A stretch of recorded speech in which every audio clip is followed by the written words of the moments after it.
podcast about our sexualities, the LGBTQ issues, and dating and so much more. And let's tell them about how we met. So, how did we meet Jermaine? We met through actually Tinder. Which I did not remember. Yes, he did remember. I had to recall him this before we had a practice part, and I had to tell him like the full on spectrum of how we met. We met through Tinder, and we also went from meeting to physically meeting that night, and we went somewhere in his car, and we parked somewhere, and we had like a very great conversation. Which, by the way, if you're wondering, that car has been totaled. Oh, the car's totaled? You know, I had a new car. It's been so long. Oh, that's a whole nother story for a whole nother time. So from Tinder, the one time meeting, he kind of clicked on me as well. I had somehow found him on Facebook, and we were friends from there. And then also I met him on another app called Voodoo. And Voodoo is what app where people do a lot of spectrum of things. And I messaged him twice, and he's seen me several times. But Voodoo is very funny because you only can message the person twice, and you can't say anything else. Listen, in my defense, I didn't know how I felt about you at that point. Oh, that's okay. Yeah. It's a big difference of how people meet and everything, because you meet people on Tinder, you ask people what they're about, and everyone has different complications. Also, this was years ago. This is about, I think you were like 22, so this was about 3 or 4 years ago. Yeah. So now we're older and wiser, and now we can talk and be friends and so much more. We can discuss so much. It's amazing, like, when you get older and everything like that, and you can also discuss awkward moments like this, because it's tough. It's not an easy thing to ever really discuss, something like how people meet, especially when we met and everything. Again, it was a car, hotness, and all that fun times. And then I felt slighted. I felt ugly. I felt undesirable. But you're not the only one that did that. Listen, it wasn't that I was trying to make you feel that way. It was. I saw more of a friendly energy with you, and I didn't want to lead you on in any sort of way. Oh, so I hear that a lot. Sometimes people get off of different type of energies, and that's a big deal. But it's sometimes really funny with the lead on thing is that sometimes you can just say, "Hey, I feel like we can be friends," and the weird part about it is that you can still be friends with people on Tinder and through all the apps, and just meet them and throughout lives. We could even have a 3 year on friendship, and just one crazy night. Well, now we're friendly. Yeah. And we have started. We'll decide to start a podcast together. And so, what I see this podcast going is not like other podcasts. Yeah. So, mainly topics that impact the LGBT community and the Black queer community. Yeah, because if you didn't know this already, we're both Black men. We're both we're both part of the LGBTQIA community. Plus, I am a gay man, and Ty is a bi man. Yes, those are very different titles. I think you meant to say bisexual, because bi man just says like he's bi man. He's half this, half trauma. Oh no. I am bisexual. Yes. And throughout the years, I've acquired many different stories about dating and dating woes. I have them too. And I feel that this would be a perfect place to share those stories. Yes. That's what the podcast is for. Well, before we get into like what we want for the podcast, let's go ahead and tell about like what we're doing as people at the moment. So I personally work a job that I personally don't like doesn't define me as a person. I have a job where I'm working. I work a job, and also like I'm an up and becoming stand-up like comedian, and I'm exploring those type of options. And what about you? I am currently working as a cook. Um, I have a degree in baking and pastry, which I kind of don't use like a lot of the people who went to college Oh, and got into crippling amount of debt for. oh. And, but anyway, um, I am currently a cook, and I cook, and in the midst of that, I'm trying to get this podcast started. Yeah, So that's what we're doing now with the podcast. So I'm amazed by that. Yeah, cooking's great. I started with the pandemic. If y'all don't know this, whoever listens to this back, you all know that we're doing this starting a pandemic. During pandemic we're doing this in times. 2020. This is 2020, so times are crazy. I started baking and everything this year. It's very hard. It's funny story about it is that I learned that chocolate cookies was not my thing for a second. Yeah, with baking, it's easy to something goes awry. Yeah, a lot of things went awry at times. Oh, me and my sister, we looked at a lot of videos and we were like, we're gonna do this. So it's a lot of stuff that's been happening throughout the course of quarantine and everything. And I've been trying to cook a little bit too because I'm trying to get chose. You know, very single and a lot of complications along being single. Listen, even if you can cook, you still wind up single. Oh, so yeah. When you call your people. Hey, let's take a break. Welcome back. So before we went to break, we were talking about how did we meet, and also we also talked about what we're doing as people, like being a comedian and you being a chef/cook. And what's some of the goals for you? This year, one of my goals is to start this podcast.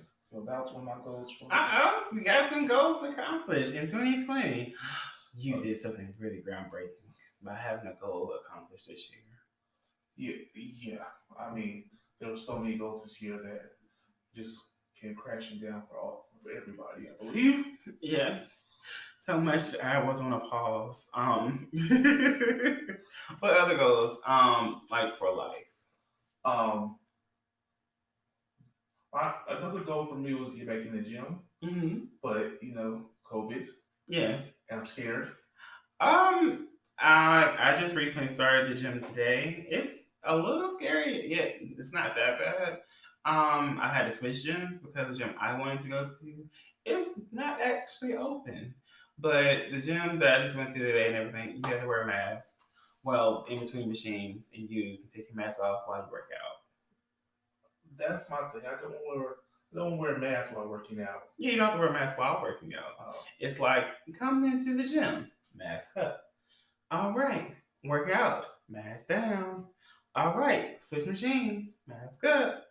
All right, go take a shower, mask that's too much. Taken off, and if you choose to. Now, I mean, that's the thing. Getting back to the gym was a goal of mine for this year. I was like, I'm going to do it. Throughout the whole course of quarantine, I had this type of goals. I've been going to the park almost every single day, and for some reason, I'd be going 10 days, 20 days, and then for some reason, I just be like, I'm okay, I'm done. It's such a weird thing. So we're both essential workers. Yes. So were you actually quarantined? I didn't have to quarantine. I didn't quarantine actually at all because like I worked third and like it went from people being here to 12 o'clock they have to leave at 8 o'clock, like 10 o'clock, then leaving at 8 o'clock. Now it's back at 10 o'clock. I work real I work real estate. I'm not real estate. I work retail. So basically, while I'm at work, most of the people that are like customers and stuff, we didn't have to deal with them. We went from not knowing we had to wear a mask to wearing a mask, and now it's required. So very odd. See, I'm so glad I don't work retail no more. It's a process. A goal for me from retail life is to quit my job, but I'm trying my best. And with my goals with like stand up is to become like a person to like get used to it. I'm doing so many open mics to better my material, better my stage persona, and also like understand everything. And also just doing everything where I'm watching comedy every day, which is good for my mentality because like I laugh a lot every day. So much fun. It's refreshing. It's it's well during this time. I think it's important to learn how to laugh because if you don't and start thinking about all that's going on, it Yes. gets quite depressing. It can be, but also I have dark humor, and for some reason, depressing thoughts sometimes just get you through. Just be as much you gotta laugh and keep from crying. It's I think it's amazing that we both didn't have our goals for life to be about our relationships. Oh yeah. Well, see, I. It's not that I've given up. It's don't look at me like that. Oh, It's, sorry, my eyes really wide. I know that y'all can't see my reaction. yeah, yes, this is an audio medium, not a visual medium. Yes. But he just looked at me like I had a third head. But anyway, um, but it's not that I haven't given up. I just know that the one is coming, and when that day comes, I will know. Yes. And for now, it's just getting through these kind of For the moments. yeah for the moment and hard well rocking the hard place parts Oh. with Yeah. relationships. But how do you feel about dating as a bisexual? Because it's not the same as like me. Like I'm like always would say I'm like just getting ready to be chose by this man. How do you feel about it being in person? Um, well, for me, I'm obviously into men and women, Mm-hmm. but for me, funny enough, men seem more into me than women. Into you? Yes. Oh.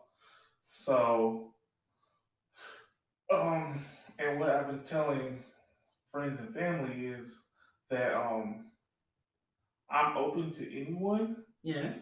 but it seems like that just the male side is just into me, and the female side is just kind of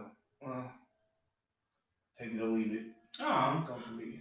Oh, that kind of just sucks. Yeah, Yeah. yeah. Um, you feel like it's more hassle for you to date a woman compared to a man? Yes, because women, well, not all women, so I'm not gonna say women. Yes, it's a hard, funky statement. Um, I would say that some women, and I've had even a bi friend told me she's by herself, Hmm. tell me that she wouldn't date a bi guy. Yeah, it's a we're going to talk about this in another episode more in detail, but it is a different dating whoa to date a bisexual man. I think it's a very funny thing about bisexual women because most people wouldn't consider them being bisexual for some reason. It's really funny for like especially a black woman to be bisexual because most people won't condemn them as much as a bisexual man. You know, sometimes people call bisexual men more greedy. And that's not actually fair. It's more like you may be bisexual because you chose that one person. Like I think you'd be willing to commit, but it's a hard thing because I've never cared personally. I've learned to overcome that. This is a thing that I had to overcome because I used to like, what? Bow you say? Mm, I don't know. Because you can cheat on me with both sex. And I think that's my whole like, oh. And it's a different energy for both. Like, I feel like there's a different energy that women bring and that man brings. And it's also different like physicalities. Even though there are a lot of like, you know, gender bending is a thing, a part of the LGBTQIA, where people don't define who they are as, their natural born sex. Yeah. Well, going back to the whole cheating thing for a second, and that's another thing that is not really a stereotype, but I'm not sure what to call it, but this stigma of, oh, well, if you're bisexual, you'll cheat on me with a man The opposite of what they have. a man or a woman or vice versa. Yes, Whatever. and it's a very hard thing to ever ask someone not to be who they are as a person, and it's just a wall. And I think it's not always it's a weird wall that people have against it. And with me, I'm the type of person, if I'm with you, I'm with you. I'm not going to cheat on you with someone else just because I think. Yeah, and but that's a lot of maturity that take place over time. I feel as though like if you communicate with the right person and also if you trust your partner, you shouldn't worry about them cheating upon you, cheating on you at all. Right. And I've been with both. I've been with not bisexual men. I've also been with the L men, which that means they're more of bi spectrum than the gay persona. Um, I have a lot of goals for me being dating. It's really funny for myself. I've not ever gave up on love. I've always been like, he's coming, he's coming, he's coming, he's coming. And I'm one of those people where I like to have like multiple people I may be talking to because I'm just having my way of like, even though it's COVID, doesn't mean that we gotta stop dating. I am open. I'm looking so hard. But that's because I feel as though I'm 30 and also I look like this. Even though I don't have everything all together, I feel like I bring something to the table that no one else can. I bring myself. And I feel even though not everybody is fully accomplished, I can still help you along the way. Right. And for me, I'm looking for someone that I can build a relationship with. You don't have to have the whole house, car, The whole 9 yards. the whole 9 yards. But as long as you bring something to the table that can be worked with, for me, that that is better. That's actually better than having the whole 9 yards because it shows me that you have ambition. Yeah, and to me, ambition's a big deal right now because 30 doesn't mean that like everyone's going to get themselves together. Some people do. Some people are very accomplished. Some people have nice degrees. Some people do have it together. I know people in their 50s don't have this stuff together. And that's the thing that I am also very scared about. But also, we want to give y'all the more thing about what we want to as accomplish our goals for the podcast. That's it. So I had a brain fart. Oh, so sorry. The goals for the podcast is what do you want some of the goals for us to have for the podcast, Ty? I would like this podcast to be enlightenment for those who are out there, not only just living life as LGBT, but maybe some that are questioning themselves. That basically, I want us to feel like your two best friends that you listen to on a podcast every so often. Yeah. I feel the same way with the goals for this. I know it's the first episode, so it's kind of hard because we're not gonna give y'all everything in the first episode. We're so sorry, but at the same time, I want us to like inspire someone. You don't have to be black to listen to us. You don't have to be part of the LGBTQIA umbrella to listen to us. You can be someone that's just supporting us and also someone that embraces us as people. And this is to any kid out there that's listening, just know that you are who you are, and God made you, or whoever God is, they made you in their own way, and there's no like defining who you are. I mean, there's no one quite like you. We're both, big individuals. Not so much by our weight, but our personalities are very boisterous and different. So, you being whoever you are, whatever your personality is, whether you're introvert, extrovert, ambivert, any of those things, you're perfect. Well, that's all the time we have for this episode. Thank you for listening. And you can hear us on Spotify, Apple Podcasts, and don't forget to rate and review us 5 stars. Thank you to Anchor. Yes, this podcast is from Anchor, and if you want to, you can email us at Gmail with Ty and Jermaine. That's TYNANN Jermaine JERMINE at gmail.com. Or you can also follow us on Instagram at the Art of Sexuality Pod, and you can follow us individually at Mr. Ty, Mr. Chef Ty, at Mr. Chef Ty, and at Jermaine Callando. And that's it. We'll see you next time. Bye.